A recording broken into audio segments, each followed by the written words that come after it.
Received in Great Britain. He hopes he is here, he says, to seal that pact of friendship once and for all. Your Majesty, the Colonial Office feels that any act of clemency would be a grave miscalculation of the Zulu threat.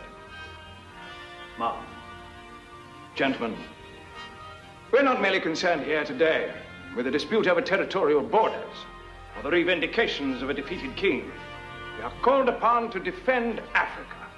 It is, I believe, our sovereign duty, ma'am, to safeguard the well-being of those of our countrymen who have settled in these distant lands, as well as that of the Kaffir tribes who look to us to bring peace to this land that has for the past 60 years been devastated by one of the most formidable military empires ever created, the empire of Shaka Zulu, here represented by his legitimate heir, King Cetshwayo.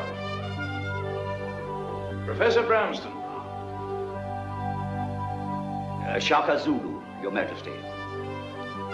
Yes, the founder of the greater Zulu nation and the Zulu Empire reigned from 1816 to 1828. Most definitely one of the greatest military geniuses in history. Certainly on the level of a Caesar or an Alexander the Great.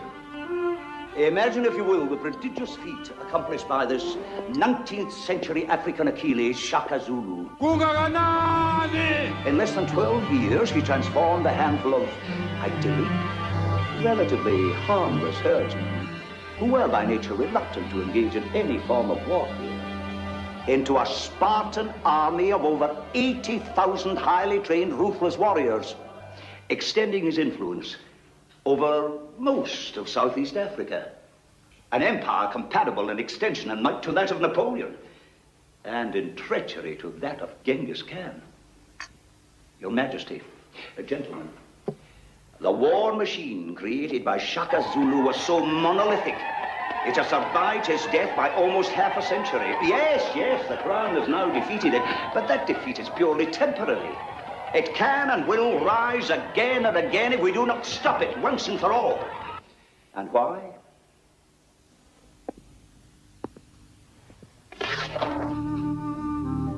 Because King Shaka was no ordinary mortal. He was a Messiah. He was a Messiah. He was a Messiah. He was a Messiah. Like an African Mephistopheles, he gave the Zulus glory in return for their souls, wielding the forces of life and death on an endless battlefield of blood and carnage.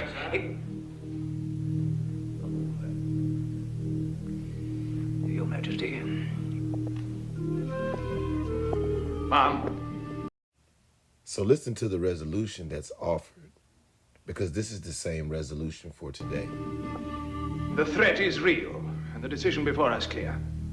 Therefore, the Colonial Office suggests that we constitute within the Zulu Kingdom a progressive destruction and dislocation of the military and economic system.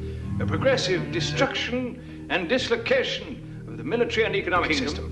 A progressive destruction and dislocation of the military and economic system. In so doing, we feel that the Zulu people, deprived of central leadership, will revert to the state of innocuous bliss that they enjoyed before the insane conditioning of Shaka. I tend to agree with Kimberly. If the Zulus won't bend, break them and be done with it. That's what I say. I rather think we'll be doing them a favor. A return to the plow should prove to be most therapeutic for these savages. Might even bless them with a hint of civilization.